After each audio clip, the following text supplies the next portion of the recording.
কি অবস্থা ভাই ব্রাদাররা, কি অবস্থা সবার? বাংলাদেশ নিউজিল্যান্ড সিরিজ তো শুরু হয়ে যাচ্ছে আবার। স্টোক, তুই ঠিক বলেছিস। আগামী 17 তারিখ আমি নিউজিল্যান্ড দলের ক্যাপ্টেন হয়ে বাংলাদেশকে একবার পুরো খেলে দেবো। কয় কি? আরে আরে কাকু, এখানে হাসার কি হলো? আমরা তো বাংলাদেশে বি এবং সি টিম পাঠিয়েছি বাংলাদেশকে একটু পকাত করে ভরে দেওয়ার লেগে। আসো খেলবো, খেলা হবে, খেলা হবে। আরে আরে টিম সাউথি, তোর মাথা মতো মনে হয় গেছে। তুই হয়তো জানিস না, আমি বাংলাদেশ ক্রিকেট বোর্ডের একজন সুযোগ্য সভাপতি। আমি আমার টিমকে একবারই এমনভাবে শক্তিশালী করেছি, তোদের টিমকে পকাত পকাত করে ভরে দেবে। ডিপ্রেশন। তামিম ভাই, আপনি ঠিক বলেছেন, ঠিক বলেছেন। যার আই তুমি ঠিক সুদাও কেন না?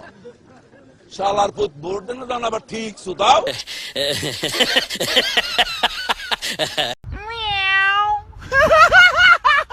আমি হলাম বাংলাদেশের প্রাণ, বাংলাদেশের জান সাকিব আল হাসান, আর আমার বন্ধু তামিম বিসিবি সভাপতি। আমি যদি দেশে থাকতাম তো নিউজিল্যান্ডকে একবারে পুরো খেলে দিতাম। ওরে সাকিব ভাই, তুমি তো মুখে মুখে বকর বকর করেই যাচ্ছ, আমাদের দিকে একটু নজর দাও নাকি? আতা গাছে তুতা পাখি, ডালিম গাছে মৌ, বাংলাদেশ নিউজিল্যান্ডকে ভরে দেবে, টের পাবে না কেউ। এই বুঝছি, তোমার মরণের চুলকানি উঠছে। আই আই আই আরে শালার পুত রাত চুপ থাক। ডিভিজল কাকু, বাংলাদেশ যদি নিউজিল্যান্ডের কাছে হেরে যায় তাহলে আপনি ওদেরকে কি করবেন?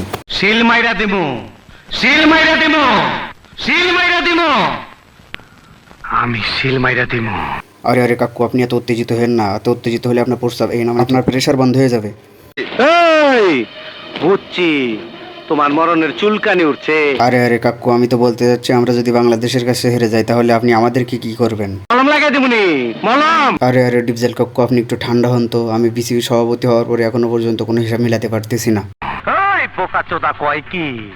হিসাব বোঝো না, দুধু খাও।